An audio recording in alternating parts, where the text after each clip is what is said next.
કામરેજના Nansad road રાધિકાથી Nansad road તરફ જતા road ઉપર સ્કૂલની બાજુમાં મસમોટા ભૂવા પડી ગયા છે। ક્યારેક સ્કૂલના બાળકોના વાહન ફસાઈ જાય અને દુર્ઘટના બને તેવી શક્યતા નકારી શકાતી નથી। તાત્કાલિક અસરથી આ ભૂવા મરામત કરવામાં આવે તેવી માંગ ઉઠવા પામી છે।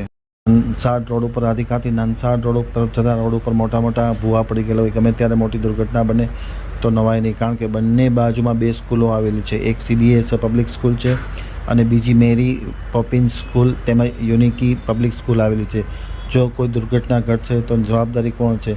ખાસ કરીને નનસાડ રોડ રાધિકાથી નનસાડ રોડ તરફ જતા બંને વિસ્તારમાં મોટા ગાબડાઓ પડી ગયા છે। નબળા કામને કારણે આ ગાબડાઓ પડ્યા હોય તેવું માનવામાં આવે છે।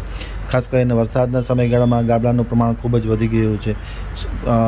સ્કૂલના બાળકો અવર જવર કરતા હોય છે, ત્યારે ક્યાંય ને ક્યાંય કોઈ દુર્ઘટના બને તો નવાય નહીં। તાત્કાલિક અસરથી સત્તાવાળાઓએ આ ભૂવા પડી ગયા છે રસ્તાને મરામત કરવી જોઈએ।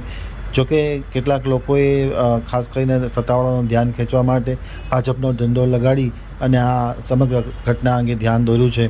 સત્તાવાળાના ધ્યાનમાં આવે અને તાત્કાલિક અસરથી આ ભૂવા મરામત કરવામાં આવે તેવી માગણી કરવામાં આવી રહી છે। નનસાડ રોડ ઉપર રાધિકાથી નનસાડ રોડ તરફ જતા રોડ ઉપર મોટા ભૂવા પડી ગયેલા હોય, ગમે ત્યારે મોટી દુર્ઘટના બને તો નવાય નહીં, કારણ કે બંને બાજુમાં બે સ્કૂલો આવેલી છે। એક CBS પબ્લિક સ્કૂલ છે અને બીજી મેરી પોપિન્સ સ્કૂલ તેમજ યુનિકી પબ્લિક સ્કૂલ આવેલી છે। જો કોઈ દુર્ઘટના ઘટશે તો જવાબદારી કોણ છે? ખાસ કરીને નનસાડ રોડ રાધિકાથી નનસાડ રોડ તરફ જતા બંને વિસ્તારમાં મોટા ગાબડાઓ પડી ગયા। આ શિક્ષણ મંત્રી પ્રફુલભાઈનો વિસ્તાર છે।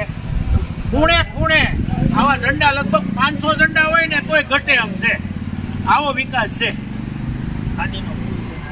આ અહીંયા લગભગ 3 સ્કૂલ આવેલી છે, હજારો બાળકો અહીંયાથી રોજ પસાર થાય છે, પરંતુ એ લોકોને આ જોવાનો સમય નથી।